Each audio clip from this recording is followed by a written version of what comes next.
Hello, this is Daniel Glenn at IT Dev Connections in San Francisco, and I'm joined with Liam. Hello, Liam. Hello, Can you maybe introduce yourself, tell us a little bit about you?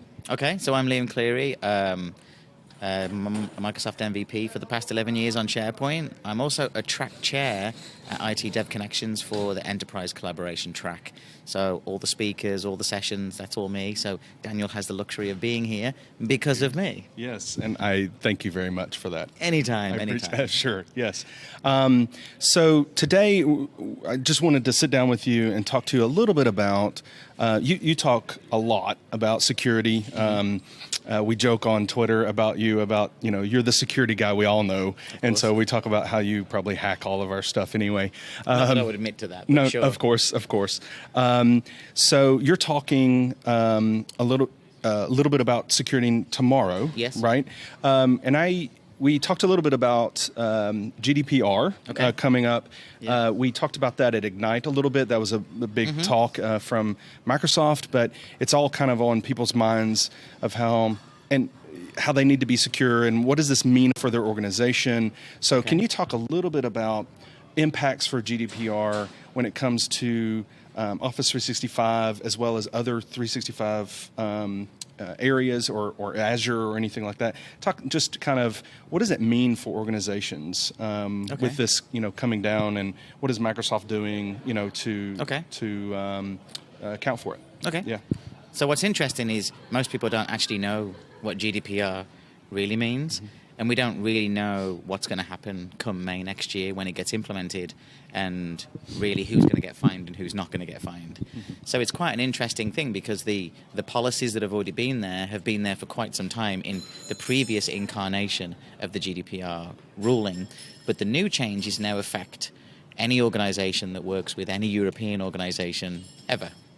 So what that means is it now becomes more important to kind of secure the content that you've got, whether it's in a cloud, whether it's on premises, it makes no difference.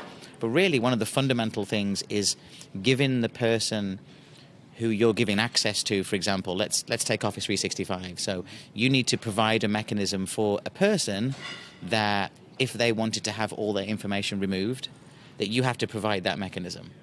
Or specifically tell them what's going to be stored and what's going to be retained. Okay. Now, of course, for Office 365, that does cause a bit of an issue. Yes. Because, of course, as soon as you log in, the fundamental building blocks require you to have a profile and have information stored about you. So there's some odd things that right now Microsoft don't actually have answers for.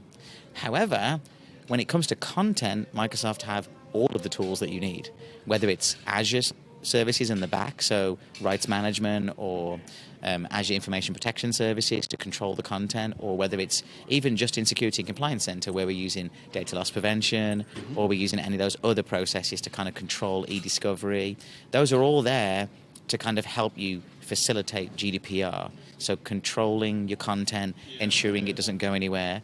Now, of course, the problem is that one of the big things is if there's some kind of breach, and you haven't implemented those tools that Microsoft have provided, then according to GDPR, they can push that onto you, because it's not necessarily a Microsoft problem. Right. If they give you all the tools to meet GDPR compliance, but you do nothing, and then all your stuff gets stolen, and you're like, "Hey, Microsoft," they'll be like, "Nope, not me. You guys didn't put the stuff in place." Yeah, that's I think a very important distinction is that Microsoft has given us those tools, but it's not you're covered. No. If you're using us, you're good. Correct. Let's move forward. Yeah. You do have to take those steps. And so how would an organization who is in Europe or is directly affected or does any business with those organizations, how would they use those tools? How do they get started with, okay, I need to understand what I need to do, and then how do they manage that from, not only implementation, but, from day to day? How would they do that? So Microsoft are going to help us on this.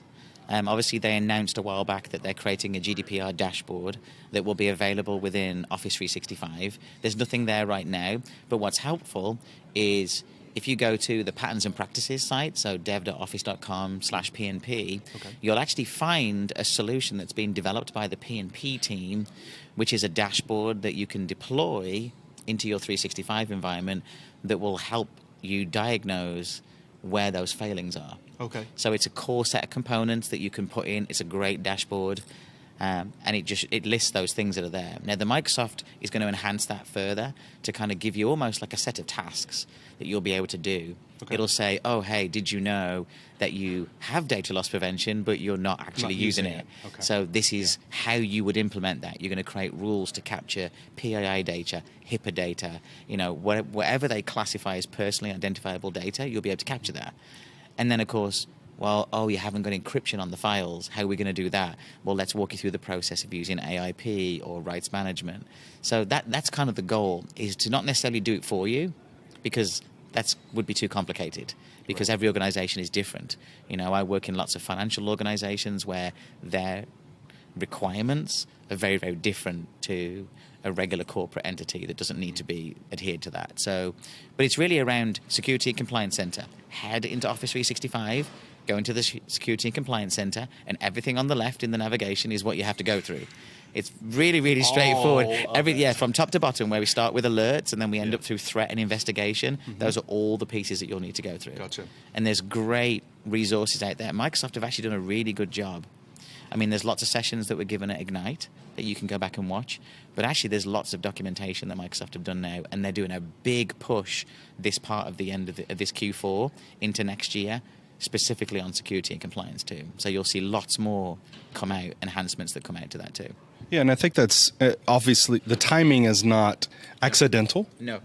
Right, because it's coming, and everyone needs to be aware of that. But I think I agree with you. They've done a great job with the security and compliance, giving you those tools and giving you the capability of saying, are you using those tools? Here's the things you can do.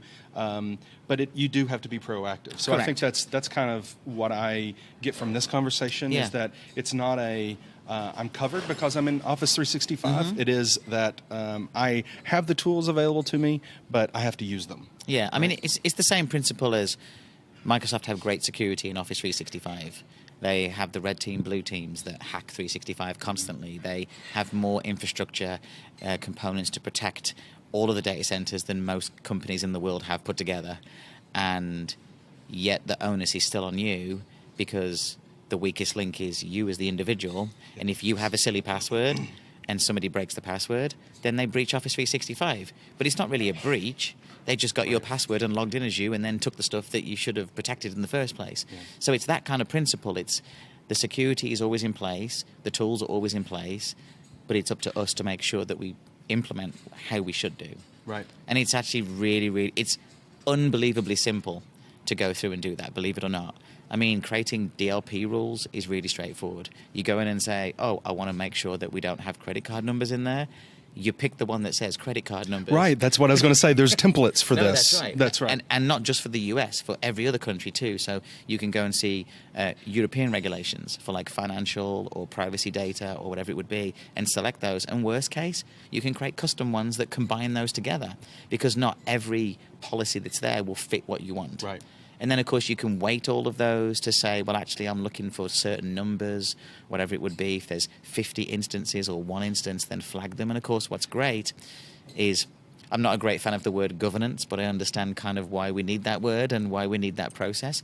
But Microsoft have done that. So in the event of something flagging up, we can block the data. We can block the data from being accessed. So for a GDPR requirement, you have the ability to block the content. I can disable an account if they're doing something they shouldn't do. They've built the tools in place. Yeah, and I think you're right. It's kind of the onus is on you, Yes. and education is part of that for your users. Yep. There was a question. I did a session on business intelligence in SharePoint, which included Power BI, and there's a gentleman was asking about.